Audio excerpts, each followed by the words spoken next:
Courier scene rowdy sheeter ఆ యాదవుల ఇంటి మీద పడి ధ్వంసం చేశాడు, కేసు లేదు.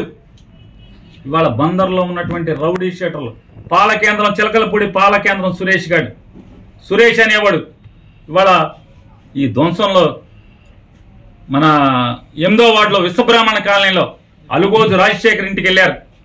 అలుగోజు రాజశేఖర్ విశ్వబ్రాహ్మడు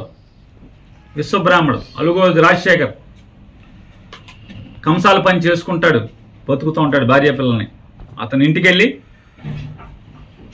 ఇంట్లోకి వెళ్ళి తలుపు బదలగొట్టి తాళం బదలగొట్టి ఏడి ఆవిడ పక్కింట్లో కూర్చుంది భయం వేసి భార్య, ఏడి నీ మొగుడు లేడా చేసేస్తామని చెప్పని ఆ పాలకేంద్రం సురేష్ గారు మాట్లాడతాడు, ఆ మహేష్ అనేవాడు మాట్లాడతాడు, బెదిరిస్తారు. కంప్లైంట్ ఇచ్చినా కేసు తీసుకోరు, చర్య తీసుకోరు.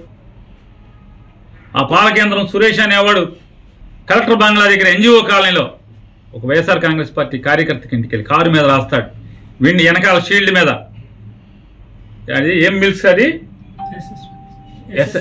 ఎస్ఎస్ మిల్క్స్ సురేష్ వచ్చెళ్ళాను అని కారు మీద రాస్తాడు. అంటే మట్టి ఉంటుంది కదా, మట్టి మీద వచ్చెళ్ళానని రాస్తాడు.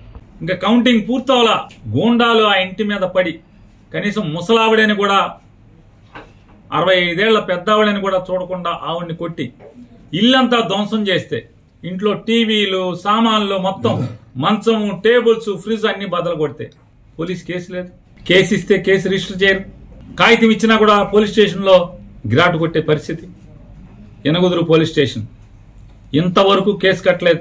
కంప్లైంట్ ఇచ్చినా కూడా ముద్దాయిలు డైరెక్ట్గా వైఎస్ఆర్ కాంగ్రెస్ పార్టీ వాళ్ళు పలకరిస్తాకెళ్ళి ఆ ఇంట్లో పగిలిపోయిన సామానికి కొనుక్కోమని డబ్బులు ఇస్తే మేము వచ్చేసిన తర్వాత వెళ్ళి నువ్వెన్ని సామాన్లు వాళ్ళు కొనిచ్చినా సరే అన్ని బద్దలు కొడతామని చెప్పినా, పోలీస్ కంప్లైంట్ చేసినా, పోలీసులకు చెప్పినా నో పోలీస్ నో కేస్. చూడండి ఎంత బరి తెగించారో. పోలీసు ఎంత పతనావస్థలోకి తీసుకొచ్చాడో చంద్రబాబు నాయుడు.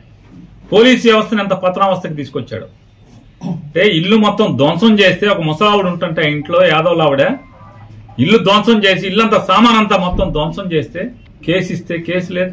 వైఎస్ఆర్ కాంగ్రెస్ పార్టీ వాళ్ళు వెళ్ళి అమ్మ అయిపోయింది దుర్మార్గ రాజ్యం వచ్చింది ఏం చేస్తాం సామాన్ కొనుక్కోమని డబ్బులు ఇచ్చి వస్తే మళ్ళీ బద్దలు కొట్టిన వాళ్ళే ఇల్లు ధ్వంసం చేసిన వాళ్ళే ఈ రౌడీలే వెళ్ళి కొనుక్కో మళ్ళీ కొడతాక మేము వస్తాం అని బరి తెగించి మళ్ళీ దౌర్జన్యకాండకి పూనుకుంటుంటే పోలీస్ కంప్లైంట్ ఇచ్చినా కూడా కేసు లేదు.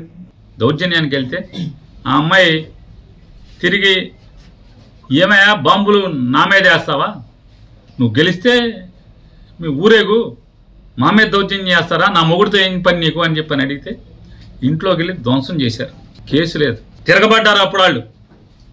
ఆ ఇంట్లో వెంటనే మొగుడు పరిగెత్తుకొచ్చి మొగుడు భార్య పిల్లలు కలిసి తిరగబడితే వాళ్ళ మీద 307 చూడండి పోలీస్. వీళ్ళ మీద కేసు లేదు. వీళ్ళ మీద దాడి చేసిన దానికి ఇంటి మీదకి వచ్చి దాడి చేసిన దానికి కేసు లేదు, వాళ్ళ మీద 307.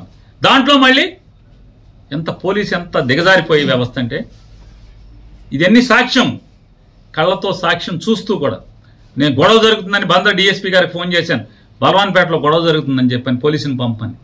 నాకు ఫోన్ రాగానే నేను ఫోన్ చేసి పంపించాను, చెప్పండి అర్జెంటుగా పంపండి.